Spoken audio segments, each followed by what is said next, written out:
of remaining indifferent entails a lack of action, then who could it possibly help? On April 12th of 1999, a man named Eliezer, or Elie Wiesel, asked that very question.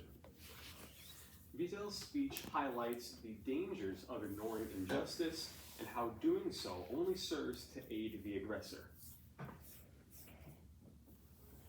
For the where and when, the speech was given on April 12th of 1999 in the East Room of the White House, a large space that is often used for speeches and other gatherings within the White House.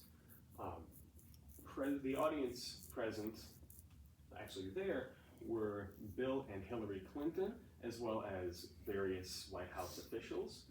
But the speech was also televised as part of the Millennium series, which was made for the purpose of carrying over ideas, thoughts, and knowledge into the next millennium.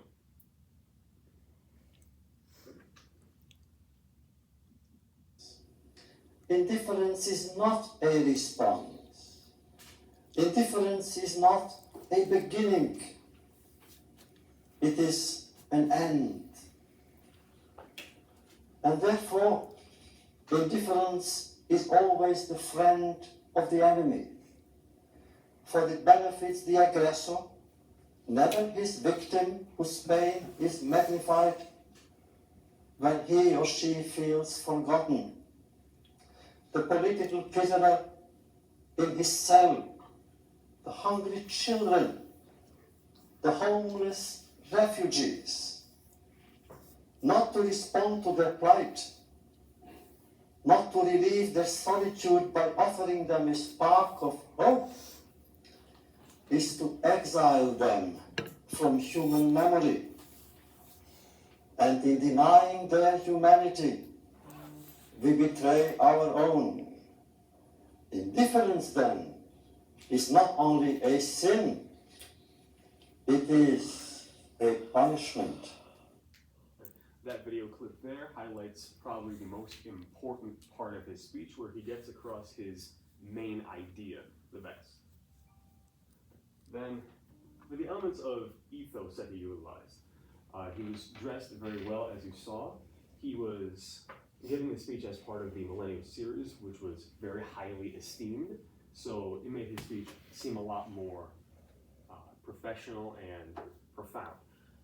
And he states early on that he was a survivor of the Holocaust, which does aid in validating his points and viewpoint. For pathos, he described the suffering of himself within the concentration camps, as well as some of the other people who were there in the concentration camps, namely people who were referred to as Muselmänner, which were individuals who had lost any hope of being released from the camps. They didn't really feel things anymore. They didn't hunger, thirst, they didn't move. They just completely gave up. Then, for elements of logos, he points out how indifference is unable to help the people who are being oppressed. It is innately a lack of action, and since you are not intervening, indifference will aid the aggressor in what they're doing. For the rhetorical devices that he used, first one that I have listed is parallelism, which he highlighted in that statement: a strange and unnatural state in which the lines blur between light and darkness, dusk and dawn, crime and punishment, cruelty and compassion, good and evil. He uses those words to show how indifference doesn't really make much sense. It's not a certain thing. It's not one side of any argument. It's strange. He also utilizes expletives in the statement. 60 years ago, its human cargo, nearly 1,000 Jews, was turned back to Nazi Germany. He said that in relation to a ship that he was referencing during World War II that was trying to come to the US, but was turned away. And then he utilizes anaphora in a statement that was seen in the video, where it says, indifference elicits no response. Indifference is not a response. Indifference is not a beginning, it is an end.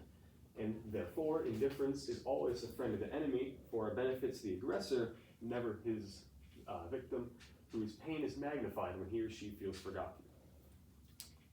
The significance at the time was the message really related to a lot of people at that time, as it was shortly after the end of the Cold War and a lot of the other conflicts that were spurred on because of it.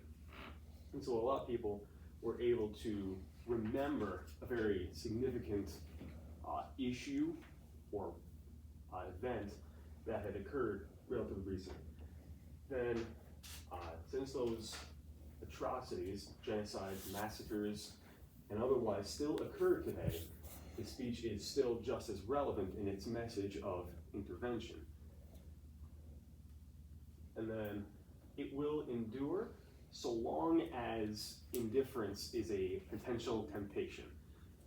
Given that there's almost always something in which a person is not directly involved, there will always be the temptation of remaining indifferent to that something, and thereby the message of resisting the temptation of indifference will endure endlessly. Thank you for listening to my speech.